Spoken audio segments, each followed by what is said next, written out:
Oh my gosh, it's been so long. Welcome back inside Studio S. I am Dan Koob. Welcome to Market Movers, and we are incredibly excited to have Lauren the Better joining us today from Parts Unknown. You've been traveling all over the place. Of course, you follow Lauren on social media. She's been all around the place visiting Chipotle's and all kinds of other stuff, trying to get some stuff to happen. Lauren, what's up? How are you? Thanks for being here. Hi, good.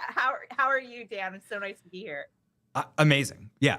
Any day we can have a Market Movers is a fantastic day. And of course, you know, we actually met at SBC, I think a couple in the summer, I believe, walking around, chatting up with the folks at SBC, of course, sports betting conference. It was in North Jersey.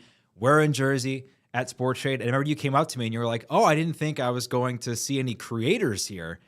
And I was like, you talking to me? Like somebody recognized us from our Instagram. And anytime you can flatter me, we are instantly friends. So there you go. That is where my ego lies. I love it. I know. Isn't it funny, like how small the sports betting world is? Like yes. Incredibly small. People, you see the same people on Twitter. You see them in real life in Vegas. It's crazy. Yeah, it really is. And one of the things I want to talk about today is simply just one of my ideas to improve gambling Twitter. So we're not only going to talk about NFL divisional round, we are actually looking at right now the NBA Paris game between the Bulls and the Pistons, which is going on right now. It's a 9-point game. I'll pull up my position right now before we get into a little bit of your background, because I do think it's really interesting. I'm on the Pistons right now, plus 6.5. Which is trading at $30.50. That is the equivalent of plus 222. But I got it at 34. So it's a 9-point game right now. Of course, if you're looking at this right now, Lauren, you're seeing red, which we don't want. Obviously on Sporttrade, we want green. We want green money bars. Anything to the left of the strike in red means I'm down. Anything to the right, of course, means I'm up. About 2 minutes left here in the first half. So we're hoping to see some money bars. Now, our market makers are so fast that this is going to be reflective of what's going on instantaneously, not what we see on TV. So this thing may flip to the green here pretty quick. But let's back up. I mean, I'm doing a lot of talking, but you're on the show. So tell us a little bit about your background, how you got into sports betting, and how you're able to build such a great following. Yeah, well, I mean, my start into sports betting, I mean, it began, if I'm going to be really honest, my beginning as a bettor was when I was a little kid going to Chuck E. Cheese. So that's actually how it all started.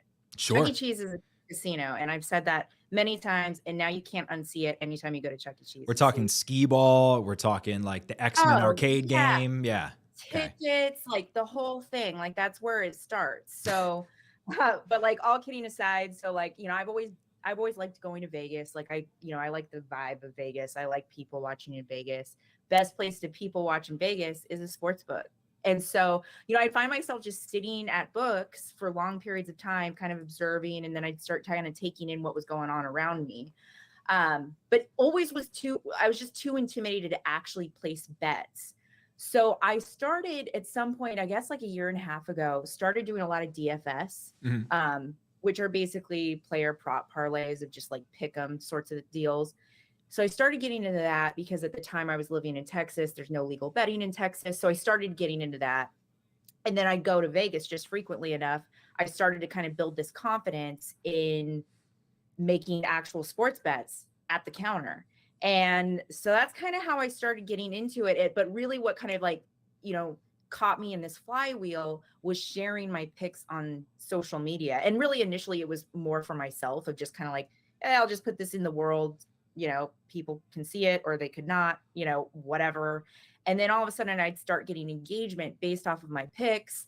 And I wasn't even sharing my picks with the intent for people to tail them. It was more just from the perspective of like, hey, let's see if this hits or not. And so I think people started just almost like watch of like, is this going to hit or not? Is Lauren going to make money or not? And so it just kind of evolved from there. And I started to gather like a little bit of a following just, with sort of like-minded folks who enjoy betting too, like talking trash or, whatever the case is. But, really what I've tried to do on, Twitter, particularly in the gambling Twitter world, is really kind of be like a positive kind of force in gambling Twitter, because people can get like kind of nasty online, right?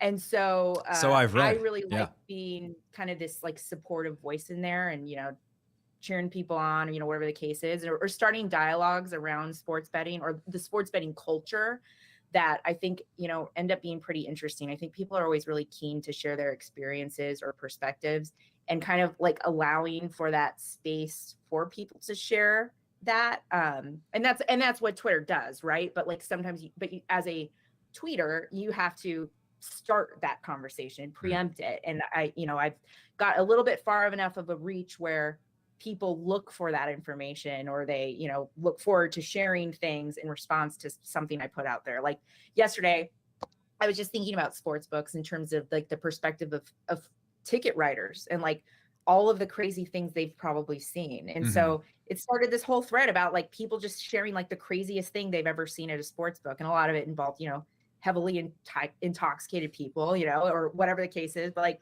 people have stories and they love sharing them. And I think that's like part of the beauty of the gambling culture and like of gambling Twitter and, and part of what I think makes me an interesting follow, so to speak, is like, there's a lot of people who sling picks and that's great. I think those are really interesting. I'm less about that and more about just kind of the commentary around sports betting and particularly kind of around like being a female in the sports betting world, since, there's a growing number of that, but it's still, I think there's still, a lot of voices that are starting to emerge from that group. So I'm happy to be one of those. It's something we have to talk about, right? It is a field, or at least a voice that has been focused on one group of people, and I'm referring to this one right here, white males, right? So and let's just being real, and as a female, what have you sort of experienced as you have started to build a following, have your own voice, find your own voice, and then having other people coming to your page with whatever their preconceived notion is of what, gambling Twitter should and look like in their mind?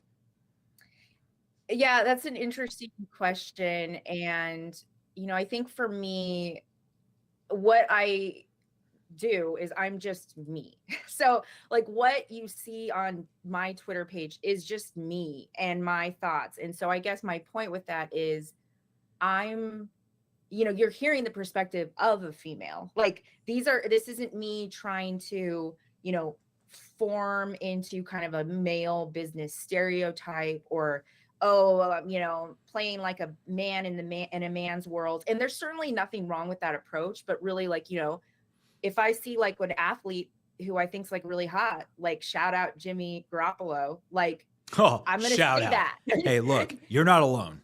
All right. Right? Jimmy Yeah. walked through my front door. My wife would be kicking me out, and I wouldn't blame her. All right. So, Exactly. yeah. Exactly.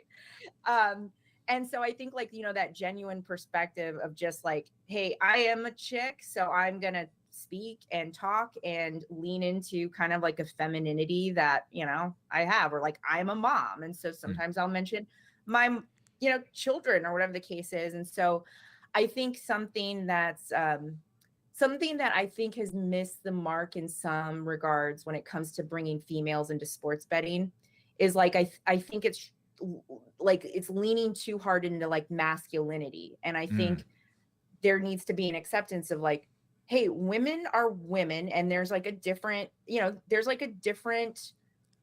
set of characteristics that go with that, and I think it's okay to appeal to that. Or in the case of a female bettor, and a female bettor who might be openly sharing their perspective on things, they should lean into that, and accept like they are a chick, so there's no reason to not mention everything that's going on in the way that they view things. And so for me, I think that's really been the key differential. And that transcends my gender. Like, I mean, one of the things about me is like, I don't take myself seriously. I wouldn't characterize myself as a good bettor, anything like that. And so a lot of what I put out there is funny. It's self-deprecating. It's making fun of my bad beats. It's, making fun of the fact that I placed a 6-leg parlay on all of the favorites for this coming NFL weekend. That's chalky as could be. But, it's like, I know that. Like, I'm not going to pretend like this is a creative parlay card I built. But, it's just, I think it's just leaning into who you are. And I think that's it's a breath of fresh air, I think, for a lot of people, because, really seasoned bettors who know what they're doing, like there's an ego that comes with that. And that ego is earned. Certain people are actually very good at betting. Some people do it for a living, which is phenomenal. And I think that's great. And I think there's a place for that. And I think there's a lot of people who love that perspective. I certainly like that perspective too, but that's not who I am. And so like, again, I'm not going to pretend I'm that. I'm going to just be who I am, which is, this goofy chick with 3 kids who likes betting and, likes numbers, and, figured out how to use TikTok and now makes some TikTok videos occasionally. Oh, I'll tell you, my first day of work here, we had a 19-year-old co-op teach me how to use TikTok. Talk about a rough day at work. If you were to, the Venn diagram between gambling Twitter, right, and bro culture is literally just the circle on top of itself. And I would say, and frankly, I would say one of our missions here at Sporttrade, let me put on my marketing hat, one of our missions here has been to not only design an app that is unisex and approachable for both genders, but one that, women don't feel, for lack of a better term, intimidated by when they look at it and say, all right, well, I don't really know what this looks like, and I don't really want to ask, right? Because of the nature of the responses that you get from that bro culture. So with that, Lauren, we'll sort of look at the app here, because I know we do want to talk a little bit of the NFL. So kudos to me, great segue. Divisional round this weekend. And we've got our pricing on Sporttrade. Now, you're not in New Jersey, but so we can do a little bit of a walkthrough here. I know you're somewhat familiar with the app. So we've got the Jaguars and Chiefs and the Giants and the Eagles coming up on Saturday. So the Jaguars priced at just $21 per contract, or per share. Oh my gosh. Need more coffee in here if anyone's out there listening. And the Chiefs at $80 per share. So that equates to minus 408 and plus 369. So if you are watching this, you are in New Jersey, what we're doing for first-time traders, first-time bettors on the app, if you sign up, you get $300 risk-free. Which means you could put in $300, you could put it down. If it loses, we'll give you $300. If it wins, hey, at plus 369, just $21 per share, that returns almost $1,300 if the Jags end up pulling it off this weekend. And that's on any bet app wide. And then you've got the Eagles and the Giants, which will be live trading. We'll do an episode of Trade the Game Saturday night for Eagles and Giants. It'll be a cool little Sporttrade hangout. Come hang out with us. Come live trade with us. We may even have some special guests joining along the way. The Eagles at $77 per share is minus 342. The Giants at $24 per share at plus 310. Lauren, is there any particular game that you think you like more than any other this weekend? And then we could discuss maybe how, if you're trading that as opposed to betting it, Yeah. maybe some opportunities to find some more profitability. Ooh, that's a good question. Okay, here's the game I'm most excited about Sure. this weekend. Bengals and Bills. Let's do it. Yeah, let's do it. So we've got the Bengals at $31.50 per share. That's plus 213. The Bills are minus 227, which equates to $69 per share. Now, this is not like a minimum bet, right? Like you're looking at this and you're like, oh, do I have to bet $69 on the Bills? Absolutely not. You can bet whatever you want. You can bet $1 if you wanted to, right? And then we'll just do all the math for you. So what about this market do you like? I think you can see it, right? You've got some strikes here. The Bengals are plus 4.5, plus 8.5, plus 2.5. And then the total is 46.5, or 50.5 rather. I like the totals. Okay, let's dive in. Those totals. Yeah. I'll flip over to the unders. You can see some unders. Under 50.5 is at 56.5, which means the market seems to think that's where this thing's going to go. It's going to go under, which is the equivalent of minus 133. So a little bit of value, I would argue, on over 50.5. Yeah. Let's go with the over, man. Okay, let's do it. Nobody bets unders, right? We're going to place that right now. You're in. Nice. Over 50.5. And that's how quick it all happens. There's no reviews. There's none of that. Here we go. We're moving and shaking. Looks like Pistons are at halftime. So it's just $34 still. That's not moving anywhere. So right now we're basically even. So over 50.5. Okay. NFL Divisional Sunday. I'm going to go ahead and pledge my undying love to the Eagles. Actually, having said that, I do think this line, 7.5 on Sporttrade, is minus 102. Say goodbye to minus 110s, by the way, on Sporttrade. Minus 102 is the line here for Giants plus 7.5. I do think it's a point high. I think divisional game, this should be 6.5. It's at 7.5. I think the Eagles win because obviously, but I do think the Giants cover. So with a 2% commission taken out, you stand to win $99 off of that bet right there. So we're in for a couple bets. There we go. Divisional weekend. I love the Eagles this weekend. What's your lean? What are you thinking? Oh, I think so. Your line is at what, 6.5? So we have it at 7.5. We have a couple ones, but we have 7.5. All right. Yeah. Eagles will cover. Okay. Wow. Okay. At minus 108 at 7.5. Yeah. So 51.5. You're on that one. Okay. $51.50 per share on the Eagles minus 7.5. Okay. You've drawn your line in the sand. I'm on the Giants at plus 7.5. You're on the Eagles at minus 7.5. You may just have to have you chime in Saturday night. See how things are going. Seriously. I know. Don't be a stranger for sure. One of the things we did want to kind of walk through, Lauren, is gambling Twitter, right? Yeah. We talked about it. We've talked about it, I feel like, a lot. It is such an interesting place. We'll set the table because we want to establish some ways to improve gambling Twitter. So I have 5 ways to improve hashtag gambling Twitter that I think will instantly make it a much better experience for the folks who partake. But set the table for us. Describe what gambling Twitter is like. Ooh, that's a good question. So gambling Twitter is this beautiful corner of the internet. It's my favorite corner of the internet. And I've seen a lot of corners of the internet, to be clear. But it's this. Do you want to expand on that? Huh? Do you want to expand on that? No, I'm not going to. Fair enough. Fair enough. But, it's this interesting group of, I think, nerds. And I mean that in the most complimentary way ever, but it's a lot of different types of nerds. You've got sport nerds, you've got math nerds, you've got just, OG betting nerds, and they all come together into gambling Twitter. And it's just like this great group of misfit toys. And I love them all. The trolls, the sweet ones, the not sweet ones. It's just this great little gambling community. But I definitely don't think it's perfect. So I'm sure you have some really great suggestions on how to make it better. No, here's my first one. We'll start here. Suggestion number 1 on how to improve hashtag gambling Twitter. It's an easy one. Just go for a walk. When you're really upset, you know what? Instead of hitting send, just go for a stroll. Take 5. Take a tight 5. Go for a stroll. Come on back and sit back down and just see how you feel. See how you feel. It's a space where a lot of things get said, a lot of them hurtful, a lot of Yes.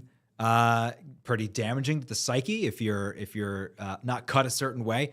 Just go for a walk. So that's number one. Number two, Yeah. stop acting like a high school cafeteria. We can improve gambling Twitter so much if it didn't act like a high school cafeteria. And by saying that, I mean it is incredibly cliquey, right?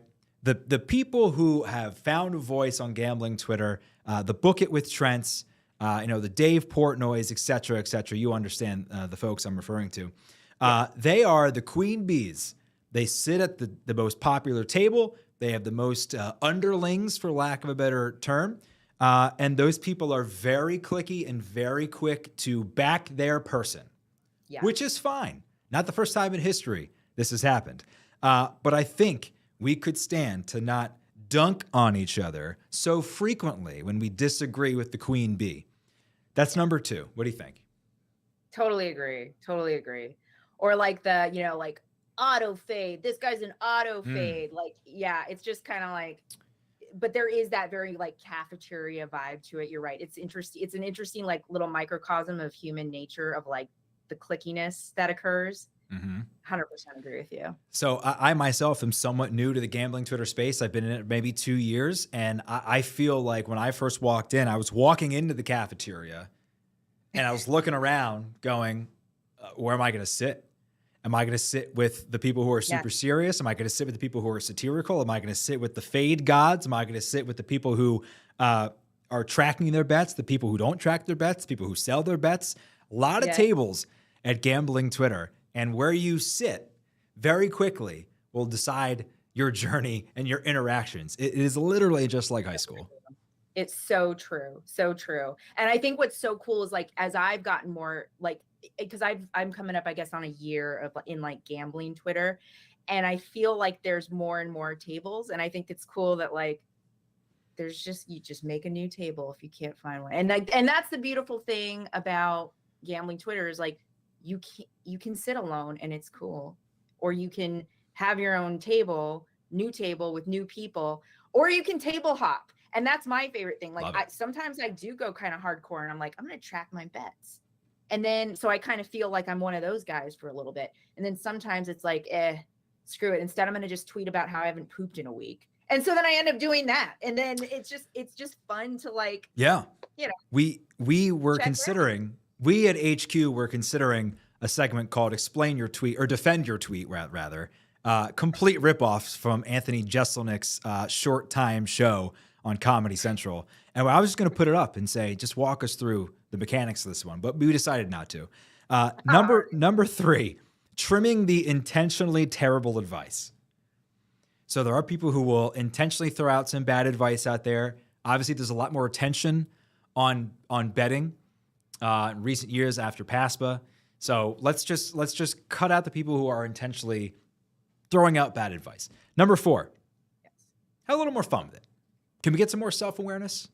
Right? This is sports betting. I think maybe we could all stand very similarly to taking a walk, maybe a breath too. As Aaron Rodgers once said, RELAX. Just drink a Sanka, take a break. Yeah. All right. Yeah. Here's my big one. We're like talking about gambling, people. Mm-hmm. It's like, this is for fun. Don't take yourself so seriously. Have a little bit of humility. You're right. There needs to be more of that relaxing. I will say one of my favorite feeds. Now we've DM'd. I don't know him. Is John Hyslop, who tweets out gambling affirmations every morning, and they just make me giggle. They're so funny. So if you don't follow him. He's very funny. Finally, this is gonna take some work. And some could say, our guy Spanky has come up with this already. But I would say we need a gambling Twitter summit. Some would say that's Bet Bash. I would say we need a summit. We need to get all these people in the same room and figure this out. What is the direction of gambling Twitter that we want to take it? Let's put everybody in there. We hash it out. And we come out in a unified front. We're not so segmented. This is maybe a little too kumbaya for a lot of folks. But that's where I'm at with this. Yeah, I like it. That's very democratic of you, really. I mean, like, Well, there does need to I'm be I'm a that. beacon of hope, Lauren. What can I say? Yeah, I really I love am. that. I Yeah. love that. But you're right. Like, there needs to just be this kind of acceptance that, like, look, everybody may be betting for different reasons. They may have different levels of understanding of what betting is, and that's okay. We all just need to like accept that and again, it's all about like leaning into things. Mm-hmm. Just lean into the fact that everyone's motivated by different things in gambling Twitter. That's cool. Lean into the fact that certain people, bet a certain way, and that's cool. Some people aren't good at betting. Some people win 50% of the time. Spoiler alert, basically everybody does. So like, Yeah. I think you're right that Right. there does need to be like a true like summit, meeting of the minds. I love that. And the ones who are not invited are the ones who say they win 80% of their bets. You're not invited. Yes. You can't come. We're going to lock you out, and we're just going to kick you out of the Exactly. group. Well, we'll say goodbye in a second, Lauren. Thank you so much for coming on the show. We really appreciate it. We don't want to monopolize your time. It is almost time for everyone to hop in their cars and commute home. Bulls, Pistons. It's an 8-point game now. With just 2 minutes gone here in the third quarter. As you can see, I'm still down $1.50, but I am supremely confident that the Pistons are going to come back here for no reason other than because I hope so. And that's it. So I'll hope there we with go. you. I don't know. Thank I don't you. know about Pistons. Much appreciated. Lauren, thanks so much for coming on Market Movers with us today. Enjoy football this weekend. Don't be a stranger on Saturday night. Eagles, Giants, we're going to live trade the game. Again, so great to talk to you. Hopefully we do it again soon. You too. Thanks for having me. Bye, Dan. All right. Lauren the Better joining us here on Market Movers. That's it for the show. We are back tomorrow with ESPN's Anita Marks. We are doing a full rundown of the NFL divisional round games. We'll see you then. And then, of course, join us Saturday night around 8:30, Eagles Giants, for a live trading hangout. You do not want to miss that with special guests coming along for the ride. We'll see you then.